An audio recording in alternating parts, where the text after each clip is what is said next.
Mark chapter 8. Jesus feeds the 4,000. During those days, another large crowd gathered.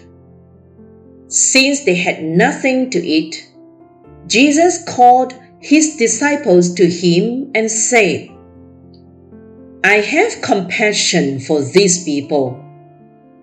They have already been with me 3 days and have nothing to eat. If I send them home hungry, they will collapse on the way, because some of them have come a long distance." His disciples answered, "But where in this remote place can anyone get enough bread to feed them?" "How many loaves do you have?" Jesus asked. "7," they replied. He told the crowd to sit down on the ground. When he had taken the 7 loaves and given thanks, he broke them and gave them to his disciples to distribute to the people, and they did so. They had a few small fish as well. He gave thanks for them also and told the disciples to distribute them. The people ate and were satisfied. Afterward, the disciples picked up 7 basketfuls of broken pieces that were left over. About 4,000 were present.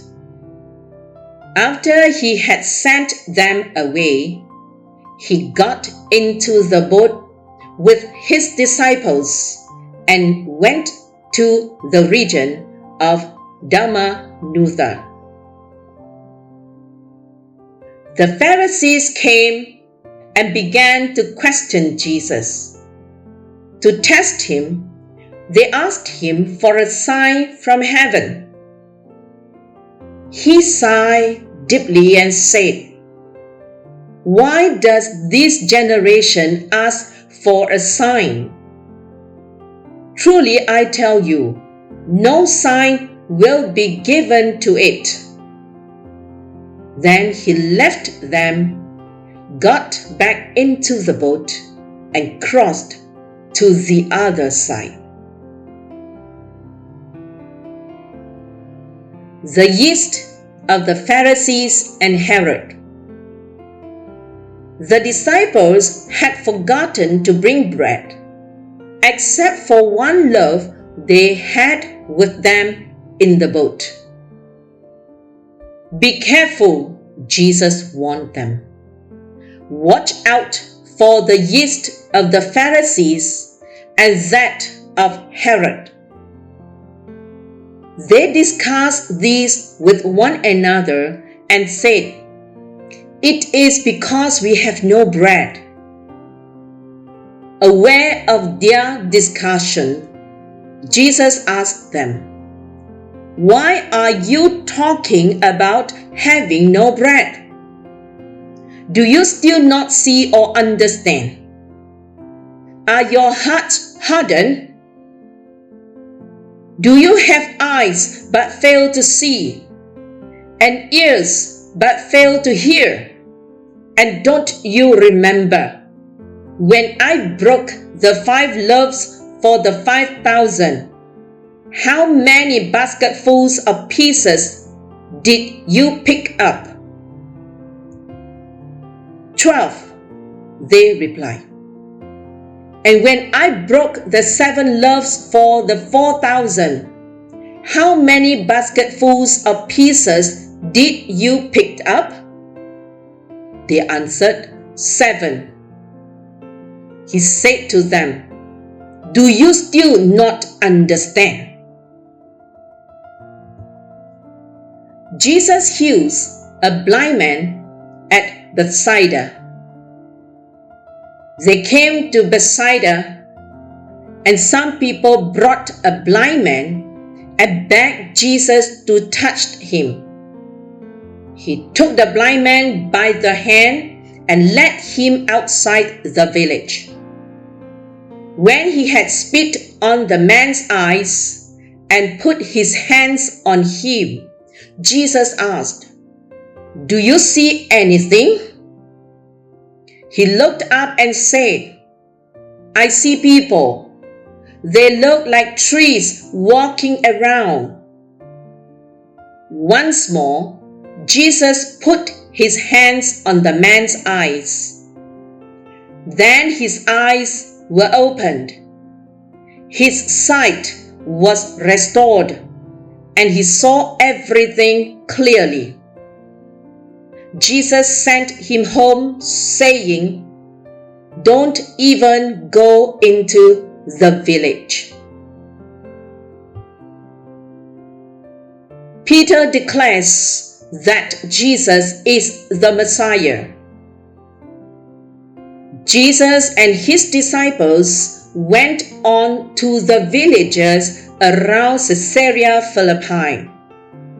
On the way, he asked them, "Who do people say I am?" They replied, "Some say John the Baptist, others say Elijah, and still others, one of the prophets." "But what about you?" he asked. "Who do you say I am?" Peter answered, "You are the Messiah." Jesus warned them not to tell anyone about him. Jesus predicts his death. He then began to teach them that the Son of Man must suffer many things and be rejected by the elders, the chief priests, and the teachers of the law, and that he must be killed, and after 3 days rise again. He spoke plainly about this, and Peter took him aside and began to rebuke him. But when Jesus turned and looked at his disciples, he rebuked Peter. "Get behind me, Satan," he said. "You do not have in mind the concerns of God, but merely human concerns." The way of the cross. Then he called the crowd to him along with his disciples and said, "Whoever wants to be my disciple must deny themselves and take up their cross and follow me. For whoever wants to save their life will lose it. But whoever loses their life for me and for the gospel will save it. What good is it for someone to gain the whole world, yet forfeit their soul? Or what can anyone give in exchange for their soul? If anyone is ashamed of me and my words in this adulterous and sinful generation, the Son of Man will be ashamed of them when he comes in his Father's glory with the holy angels."